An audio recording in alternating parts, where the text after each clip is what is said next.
ಇವತ್ತು ಮುಖ್ಯವಾಗಿ police commissioner ಅವರಿಗೆ ಭೇಟಿಯಾಗಿದ್ದು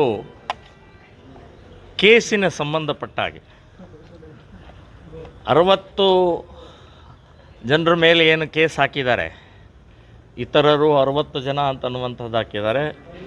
ನಾನು ಕಮಿಷನರ್ ಅವರಿಗೆ ನೇರವಾಗಿ ಹೇಳಿದ್ದೀನಿ, ಇದು ರದ್ದಾಗಬೇಕು, ವಾಪಸ್ ತೊಗೊಳ್ಬೇಕು.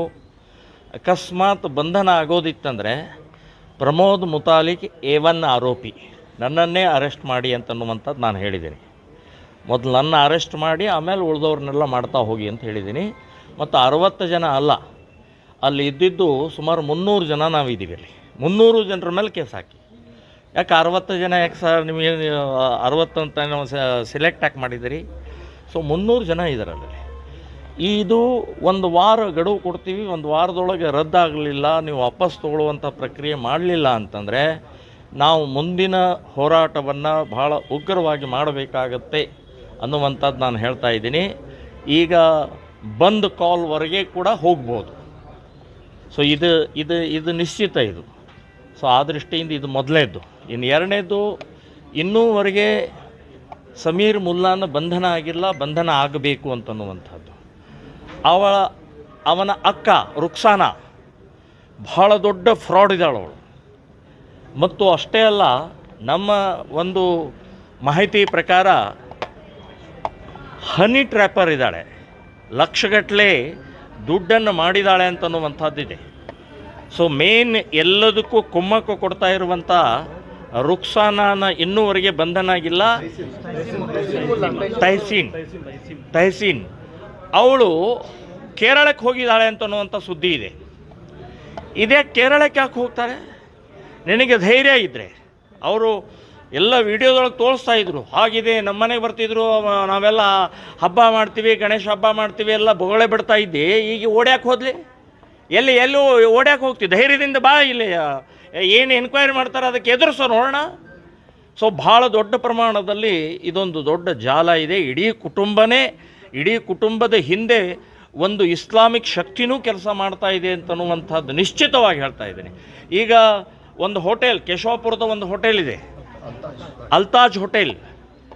ಆ ಅಲ್ತಾಜ್ ಹೋಟೆಲ್ನ ಮಾಲೀಕ ಹೇಳ್ತಾನೆ, ಬೇಪಾರಿ ಅನ್ನುವಂಥ ಒಂದು ಮಾಲೀಕ ಹೇಳ್ತಾನೆ, ಮದುವೆ ಮಾಡಿಸ್ತೀನಿ, ನೀನೇನು ಹೆದರಬೇಡ ಅಂತ ಹೇಳಿ ಒಬ್ಬ ಸಂತ್ರಸ್ತೆ ಹುಡುಗಿಗೆ ಹೇಳ್ತಾನೆ ಅವನು.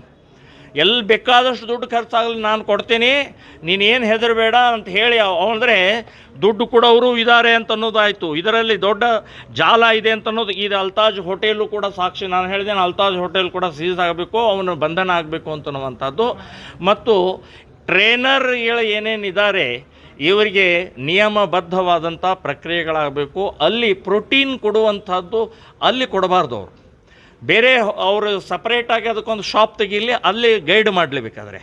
ಆದರೆ ಪ್ರೋಟೀನ್ದೊಳಗಡೆಗೆ ಮಾದಕ ವಸ್ತು ಮತ್ತು ಬರುವಂಥದ್ದು ಡ್ರಗ್ಗು ಈ ರೀತಿ ಮಿಕ್ಸ್ ಮಾಡಿ ಕೊಟ್ಟಿದ್ದರೆ ಇದಕ್ಕೆ ಜವಾಬ್ದಾರಿ ಯಾರು? ಈಗಾಗಲೇ ಕಮಿಷನರ್ ಅವರು ಹೇಳಿದರು, ಮಂಗಳೂರಿನಲ್ಲಿ ಇಂಜೆಕ್ಷನ್ ಚುಸ್ತಾ ಇದ್ದರು ತಮ್ಮ ಬಾಡಿ ಬಿಲ್ಡಿಂಗ್ ಇದ್ರ ಸಲುವಾಗಿ ಅಂತ ಹೇಳಿ, ಥೈರಾಯ್ಡ್ದು. ಅದು ಲಕ್ಷಗಟ್ಟಲೆ ಅವರು ಸೀಸ್ ಮಾಡಿದ್ದು ಈಗಾಗಲೇ ಕಮಿಷನರ್ ಅವರು ಹೇಳಿದರು ಅವರು. ಸೊ ಈ ರೀತಿ ಅನೇಕ, ಇನ್ನೊಂದು ಯಾವುದೋ ಗುಳಿಗೆ ಡೈನಾಬಾಲ್ಸ್ ಅಂತ ಹೇಳಿ ಅದನ್ನು ಕೊಡ್ತಾ ಇದ್ದಾರೆ. ಸೊ ಇವೆಲ್ಲ ಸಾಕಷ್ಟು ರೀತಿಯ ಪ್ರಕ್ರಿಯೆಗಳಾಗ್ತವೆ. ಇದಕ್ಕೆ ಸ್ಟ್ರಿಕ್ಟಾಗಿ ಮಾಡಬೇಕು ಅಂತನ್ನುವಂಥದ್ದನ್ನ ನಾವು ಹೇಳಿದ್ದೀವಿ.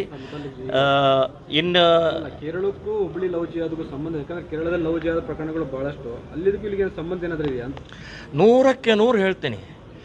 ಈ ಕುಂಭಮೇಳದ ಸುಂದರಿ ಏನು ಹೆಸರು ಅವಳು? ಮೊನಾಲಿಸಾ ಮಧ್ಯಪ್ರದೇಶ್, ಆ ಹುಡುಗ ರಾಜಸ್ಥಾನದವನು. ಸೊ ಅವರಿಬ್ಬರು ಕೇರಳಕ್ಕೆ ಬಂದು ಮದುವೆ ಆಗ್ತಾರೆ. ಈಗಿನ್ನೂ ತಹಸೀನು ಕೂಡ ಕೇರಳಕ್ಕೆ ಹೋಗಿದ್ದಾಳೆ. ಕೇರಳ ಸ್ಟೋರಿ 1-2 ಬಂದಿದೆ. ಕೇರಳದಲ್ಲಿ ಕ್ರಿಶ್ಚಿಯನ್ರು 4,000 ಜನ ಕ್ರಿಶ್ಚಿಯನ್ರು ಲವ್ ಜಿಹಾದಲ್ಲಿ ತೊಡಗಿದ್ದಾರೆ ಅಂತನ್ನುವಂಥದ್ದು ಬಹಿರಂಗ ಆಗಿದೆ. ಅಲ್ಲಿಯ ಮಾಜಿ ಮುಖ್ಯಮಂತ್ರಿ ಅಚ್ಯುತಾನಂದ್ ಕಾಣಿಸ್ತದೆ ಮೋಸ್ಟ್ಲಿ, ಅವರು ಮಾಜಿ ಮುಖ್ಯಮಂತ್ರಿ. ಅವರು ಬಹಳ ಸ್ಪಷ್ಟವಾಗಿ ಹೇಳಿದರು, ಲವ್ ಜಿಹಾದ್ ಇದೆ, 16,000 ಹುಡುಗಿಯರು ಲವ್ ಜಿಹಾದ್ದಲ್ಲಿ ಬಲಿಯಾಗಿದ್ದಾರೆ ಅಂತನ್ನುವಂಥದ್ದು ಮಾಜಿ ಮುಖ್ಯಮಂತ್ರಿ, ಕೇರಳದ ಮುಖ್ಯಮಂತ್ರಿ ಹೇಳಿದರು. ಹೀಗಾಗಿ ಕರ್ನಾಟಕದ ಈಗಿನ ಹುಬ್ಬಳ್ಳಿಯ ಈ ಘಟನೆ ಕೂಡ ಕೇರಳಕ್ಕೆ ಲಿಂಕ್ ಇದೆ. ಇದನ್ನು ತನಿಖೆ ಆಗಬೇಕು. ಅದಕ್ಕೆ ನಾವು ಎನ್ ಐಗೆ ಒಪ್ಪಿಸಿ ಅಂತ ಹೇಳ್ತಾ ಇದ್ದೀವಿ. ಯಾಕೆಂದರೆ ನಮ್ಮ ಪೊಲೀಸರು ಸಮರ್ಥರಿದ್ದಾರೆ, ಪೊಲೀಸರು ಒದ್ದು ಹಿಡ್ಕೊಂಬರ್ತಾರೆ. ಆದರೆ ಕಾಂಗ್ರೆಸ್ ಸರ್ಕಾರ ಇದ್ದದ್ರಿಂದ ಮುಸ್ಲಿಂ ಪರವಾಗಿದೆ. ಇವರು ಪೊಲೀಸರಿಗೆ ಕೆಲಸ ಮಾಡೋಕ್ಕೆ ಅವಕಾಶ ಕೊಡೋದಿಲ್ಲ. ಪೊಲೀಸರ ಕೈ ಕಟ್ಟ ಹಾಕ್ತಾರೆ, ಅರೆಸ್ಟ್ ಮಾಡಿ, ನಮ್ಮನ್ನು ಹಿಂದೂಗಳನ್ನೇ ಅರೆಸ್ಟ್ ಮಾಡಿ ಅಂತ ಹೇಳ್ತಾರೆ, ಕೇಸ್ ಹಾಕಿಸ್ತಾರೆ. ಸೊ ಹಾಗಾಗಿ ನಾನು ಹೇಳೋದು NIA ಕೊಡಬೇಕು ಅಂತನ್ನುವಂಥದ್ದು ನಾನು ಆಗ್ರಹವನ್ನು ಮಾಡ್ತೀನಿ.